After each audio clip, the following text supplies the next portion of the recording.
Now, everyone understands what I mean when I mention Dubai. The Burj Khalifa, the highest building ever built, is located in the tallest metropolis in the world. The thriving Middle Eastern island community, with its brand new, stylish, has officers that drive Lamborghinis and is prepared to receive all of your seven-figure tourist cash in style. Crazy again, none of this stuff would ever be a thing 40 years ago. The Dubai World Trade Center was the region's first skyscraper to be constructed, and only 6 structures taller than 75 meters were constructed before 1998. However, Dubai took off in the 2000s, erecting 73 brand new structures above 200 meters, 18 of which are over 300 meters, giving it the tallest skyline in the world. But apart from these achievements, some investments have failed. In this video, we'll talk about the biggest investments failed in Dubai.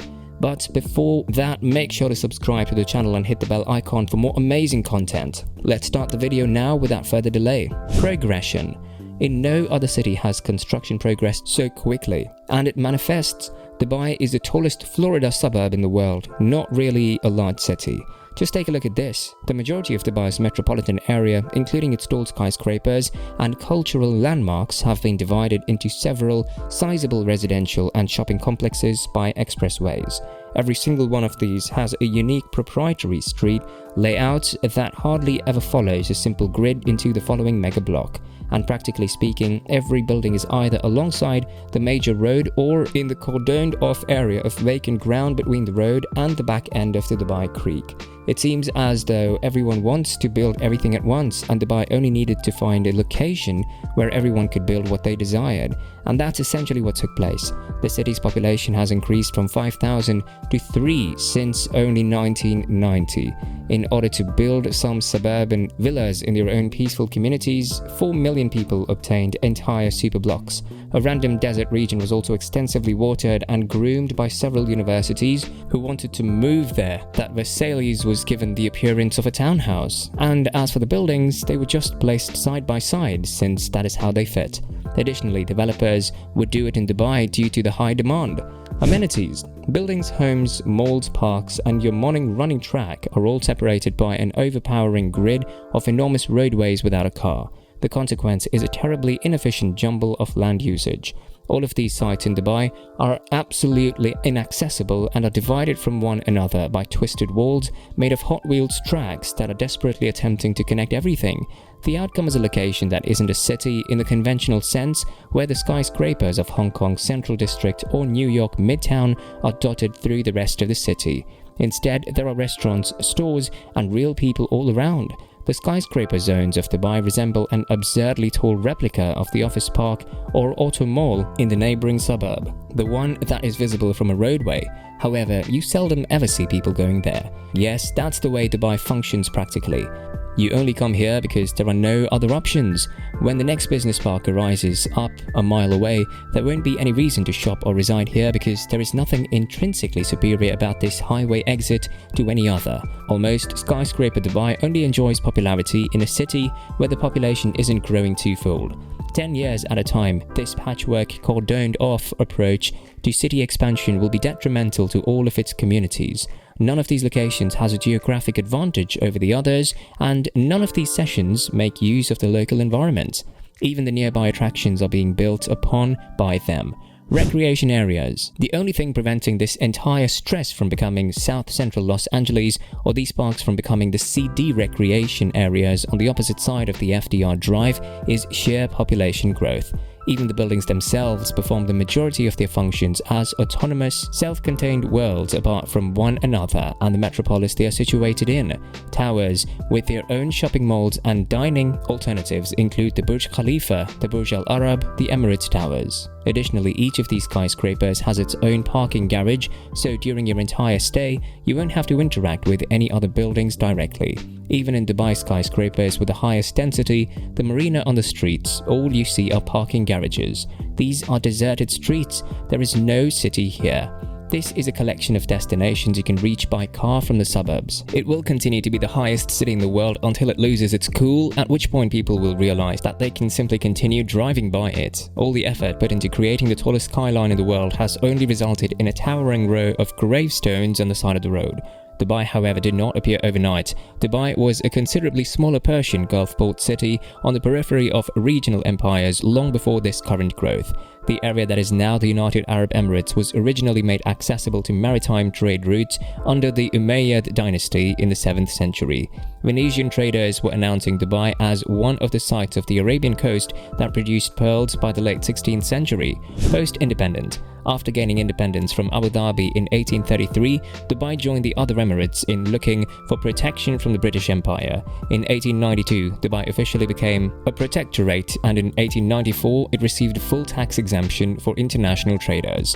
The traditional pearl business was completely destroyed when fake pearls were developed during the Great Depression, but until the region experienced an oil boom in 1966, Dubai's port continued to serve as a hub for regional exports. The historic neighborhoods of Daira and Burj Dubai have become the dynamic city core this location so urgently needs as a result of their commercial heritage. These neighborhoods, which are located at the mouth of Dubai Creek, are distinguished by their impact, medieval-style streets and alleyways, as well as their abundance of first-floor businesses and storefronts. Dubai's renowned covered marketplaces, including the harborside bird, buy a suit, the famed gold suit, and the gigantic block-sized spice soup are located here. The walkways are lined with distinct rows of khaki-colored balconies, and over 300 merchants are thought to hold over 10 tons of gold at any given time at some of the most competitive prices in the world. The small streets shield people from the harsh desert heat. This is not a city whose skyline merely appears attractive from a distance. When you visit the city in person, it appears to be beautiful, unlike a parking lot skyscraper taken from downtown Los Angeles. These districts were specifically designed for Dubai and provided a singular experience that is impossible to replicate or construct anywhere. Yes, these are small neighborhoods, and they don't go very far until parking lots and motorways take over. But in a country like Dubai, which is notorious for its tower overload, it's amazing to see a location where you might actually get out of your car and find a city to explore. We could have seen more of this integrated strategy expand further down along the coast if the remainder of Dubai had more than just 20 years to build itself up out of the desert.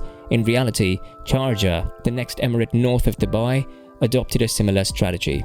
Dubai suburbs. See, Sharjah took advantage of the chance to expand the high-density, mixed-use center of the old city in practically every direction they could when it found itself getting engulfed in the expanding Dubai suburbs. Sharjah intended to develop into an Islamic culture destination rather than a skyscraper-laden, affluent people's attraction. The next thing you know, most of this region is walkable, with many parks supporting many mosques and significant museums.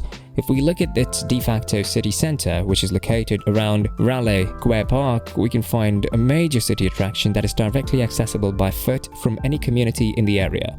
A continuous line of first-floor stores and restaurants that reach far into the neighboring areas of this well-recognized local monument also represents pedestrian access. In this larger downtown region, we can really discover first-floor commercial developments and even some of the distant neighborhoods.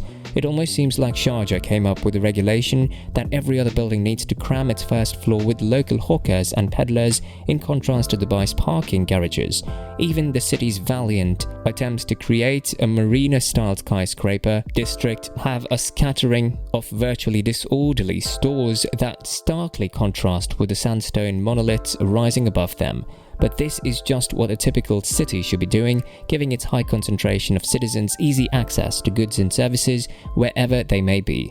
Sharjah never intended to be a spotless, picture-perfect city for the world's elite. Instead, it has mainly allowed supply and demand to take care of its downtown residents. The ultimate result is an outstanding stretch of actual city development with distinguishing features and attractions that almost completely encircle the coast of the United Arab Emirates. However, Sharjah has had to improvise this enormous extension of development in order to keep up with Dubai's explosive growth, which has greatly boosted demand. What's it like to live in a non-expanding city? How will students learn about daily life in each of the many developments and additions to the area? The interaction between these regions and the eventual formation of the cohesive city from this dispersed, spreading boomtown can only be predicted with time. And when that time comes, those areas of the Dubai region that have labored to plan ahead may find that their city is prepared to last for another 1,000 years. Hopefully by then, a few more of their parking lots will have been filled in. That's it, guys. Tell me it's just a high rise, but how do you guys envision Dubai in 10 or 20 years? If you like this video, make sure to subscribe to the channel and hit the bell icon. Leave a like, share it with your friends and families, and jot down your thoughts in the comment section below.